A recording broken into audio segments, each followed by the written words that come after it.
नमस्कार मंडळी, सर्वप्रथम तुम्हाला सर्वांना गुरुपौर्णिमेच्या हार्दिक शुभेच्छा. आजचा दिवस आमच्यासाठी खूप खास होता. सकाळपासून रिमझिम पाऊस सुरू होता. पावसामुळे संपूर्ण वातावरण अगदी शांत, प्रसन्न आणि भक्तिमय झालं होतं. आमच्या गार्डनमध्ये गुलाबाची सुंदर फुलं पावसाच्या थेंबांनी अजूनच खुलून दिसत होती.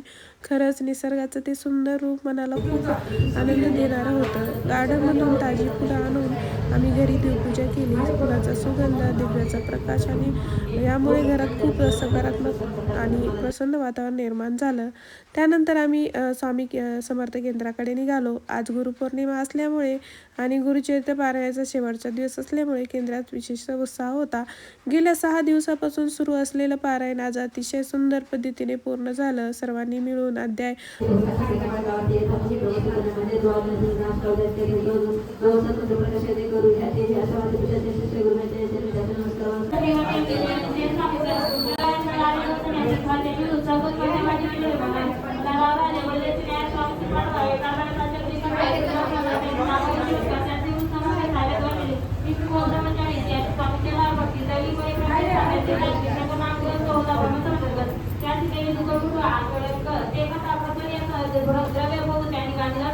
वाचले आणि नंतर सारामृतच वाचनही झालं.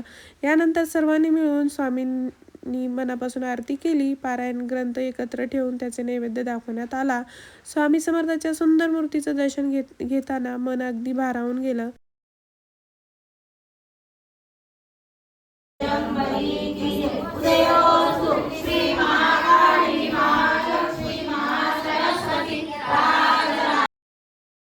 गुरुपौर्णिमेच्या निमित्त स्वामी महाराजांच्या मूर्तीचा अभिषेक करण्यात आला. त्या दिव्य वातावरणात प्रत्येक भक्ताच्या चेहऱ्यावर आनंद आणि समाधान दिसत होतं. यानंतर महाराजांची पालखी आणि पादुकाची दिंडी मोठ्या भक्तिभावाने निघाली. टाळ मृदुंग गजरात श्री स्वामी समर्थच्या जयघोषात संपूर्ण परिसर भक्तिरसाने भारावून गेला. दिंडीनंतर एक भक्त जोडप्याच्या हस्ते स्वामीचा अभिषेक करण्यात आला. आम्ही काही वेळ केंद्रात शांतपणे बसून ध्यान आणि नामजप केलं. हे केंद्र आकाराने जरी छोटं असलं तरी ते मिळणारं समाधान आणि मानसिक शांती खूप मोठी आहे. त्यानंतर स्वामींना नवीन वस्त्र, सुंदर फुलाचा हार अर्पण करण्यात आला. पालखी परत आल्यानंतर सर्व भक्तांनी दर्शन घेतलं आणि नंतर महाआरती झाली. केंद्र पूर्णपणे भक्तांनी भरून गेलं. विशेष म्हणजे अनेक महिला. स्वामी समर्थ महाराज हे अक्कलकोटचे महान संत आणि दत्तावतार मानले जातात. आजही लाखो भक्त त्यांच्यावर अपार श्रद्धा ठेवतात. भिवू नकोस, मी तुझ्या पाठीशी आहे, हा त्यांचा देणारा संदेश प्रत्येक भक्ताला धैर्य देतो. गुरुचरित्र पारायण म्हणजे केवळ ग्रंथ वाचणे नव्हे, तर त्यामधील शिकवण आपल्या जीवनात आचरणात आणण्याचा संकल्प आहे. स्वामी समर्थांनी नेहमीच भक्तांना श्रद्धा, संयम ठेवा, प्रामाणिकपणा आणि ईश्वर भक्तीची मार्ग दाखवलेला आहे.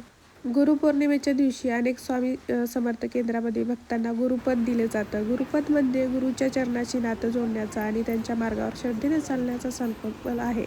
केवळ एक धार्मिक विधी नसून गुरुच्या शिकवण्याचे पालन करण्याची ही सदाचाराने जीवन गुरुपौर्णिमा असल्यामुळे बऱ्याच महिला गुरुपद घेणार होत्या. आम्हीही त्या भक्तिमय सोहळ्याचा भाग होतो. आरतीनंतर प्रसाद घेतला, पारायणाचा ग्रंथ घेतले आणि समाधानी घरी परतलो. घरी आल्यानंतर गुरुपौर्णिमेनिमित्त आम्ही सत्यनारायणची पूजा केली. पूजेची सुंदर तयारी केली आणि माझ्या मुलीने श्रद्धेने सत्यनारायणची पोथी वाचली. त्यानंतर सर्वांनी मिळून आरती केली आणि प्रसाद ग्रहण केला. अशा प्रकारे भक्ती, श्रद्धा, सेवा आणि आनंदाने भरलेला आमचा गुरुपौर्णिमेचा दिवस अतिशय सुंदर गेला.